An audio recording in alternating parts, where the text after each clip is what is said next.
PEPFAR. Saving lives. Investing in people.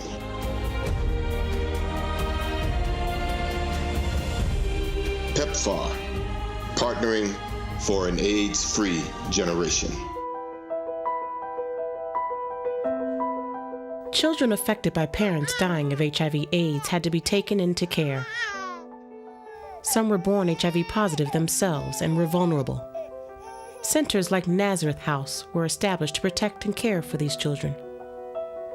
The first year that we took HIV positive children into Nazareth House, the first year we had about 4, and then the following year we had 10, and the numbers just escalated until by 1996-97 we had 60 babies and very young children, all under the age of 5, all HIV infected, and most of them had full-blown AIDS and were very, very sick. And during that time we lost almost 90 little ones.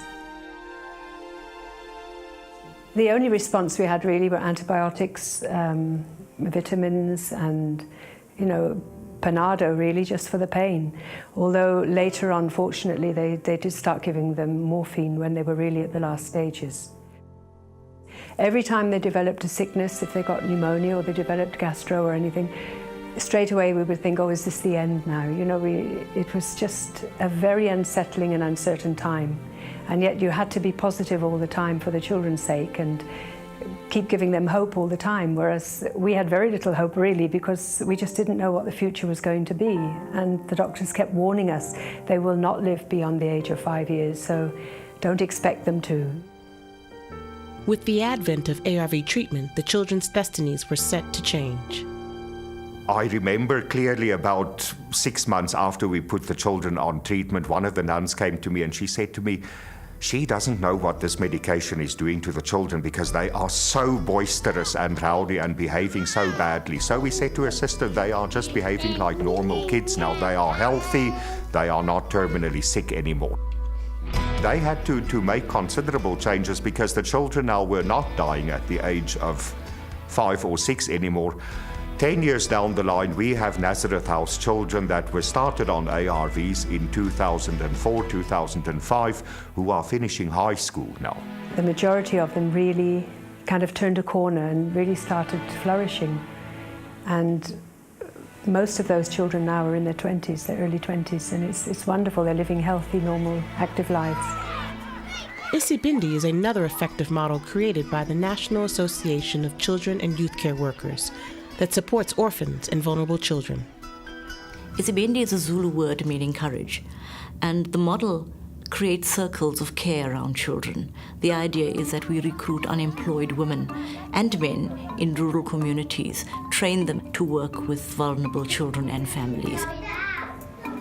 I can say, without the activities that I took part in at Isibindi, maybe I wouldn't be here. We designed and created the Isibindi model as an early intervention and prevention program where we would develop child and youth care workers with capacity and skills right there in rural communities responding to the HIV/AIDS crisis. Sibonello is a youth care worker trained by the NACCW.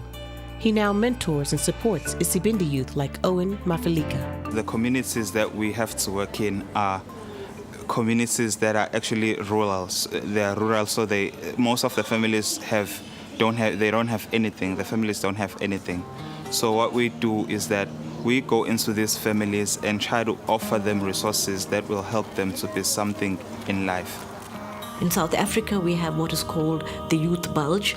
So statistically, we're a large children-youth population. So it's important for us to emphasize the development of workers who respond effectively to the needs of children and youth. I still had memories of my dreams. I usually discussed with my mother because she was more closer to me. So I usually shared my dreams with her. So the time she was gone, I had nobody to discuss my dreams with. Without the Isibindi program, I don't think I would have made it. Strengthening child welfare and protection systems is a central focus for PEPFAR. and its funding has enabled the Isibindi model to respond effectively to children in unique circumstances. We've developed the concept of safe park, places for children to play, to recognize children's rights to play in contexts where there are no playgrounds, there are no parks. My responsibility is to teach the youth that is growing up disadvantagedly. I want to teach them how life is, share them my story, tell them how it feels when you go to university, how it feels when you don't have financial help, when you don't have money to study, and how Isibindi works. And then I want to encourage them to study, show them the advantages of having a certain achievement, whereby that will open doors for you in the future. In partnership with government and PEPFAR, the Minister is expecting to see 400 Isibindi projects servicing 1.4 million children and developing 10,000 child and youth care workers in rural communities scattered throughout South Africa. PEPFAR, partnering for an AIDS-free generation.